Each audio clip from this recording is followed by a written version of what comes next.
राज्याचे मुख्यमंत्री म्हणून देवेंद्र फडणवीस आज शपथ घेणार आहे आणि त्यापूर्वीच नागपुरात पुन्हा एकदा बॅनर झळकलेले आपण बघू शकतो कशा पद्धतीनं त्यावर लिहिलेलं आहे मुख्यमंत्री माननीय देवेंद्र फडणवीस, म्हणजे नागपूरकरांसाठी देवेंद्र फडणवीस हे मुख्यमंत्री झालेले आहे आणि त्याचंच हे घोतक आणि बॅनरच्या स्वरूपात आपल्याला पाहायला मिळत आहे। मात्र 2019 ते 2024 या काळामध्ये ज्या पद्धतीनं पडझड झाली किंवा ज्या पद्धतीने त्यांना त्रास झाला त्या सगळ्याचं उत्तर समर्पक असणाऱ्या अशा या दोनच ओळीत पाहायला मिळत आहे। त्यामध्ये लिहिलेलं आहे, वेदनेतून तू उभा राहिला, घेतला न तू नवा श्वास, तुफानातही शोधले तू नवे आकाश। या ओळी सगळ्या ज्या काही घडलेलं आहे गेल्या 5 वर्षांमध्ये, त्यांना मुख्यमंत्री काही 80 तासासाठी मुख्यमंत्री होता आलं, त्यानंतर उपमुख्यमंत्री व्हावं लागलं, लोकसभेत झालेला पराभव असो, पुन्हा कमबॅक असो, हा ताकदीने झालेला कमबॅकचं या सगळ्या समर्पक ओळी आहे की तू नवे आकाश शोधले आणि नव्या आकाशात उभं झालेलं आहे।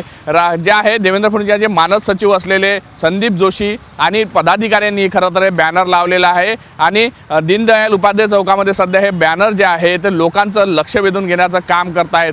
सकाळपासूनच या ठिकाणाहून जाणारा प्रत्येक जण जे आहे या समर्पक ओळी पाहतो आहे आणि देवेंद्र फडणवीस पुन्हा एकदा मुख्यमंत्री होत असल्याचा आनंद जो आहे तो भाजपच्या पदाधिकारी आणि कार्यकर्त्यांमध्ये आहे। शिवाय नागपूरकरांसाठी सुद्धा तो एक मोठा महत्त्वाचा क्षण आहे, कारण नागपूरचा मुख्यमंत्री होत आहे, त्यामुळे प्रत्येक नागपूरकराला त्याचा आनंद सुद्धा आहे।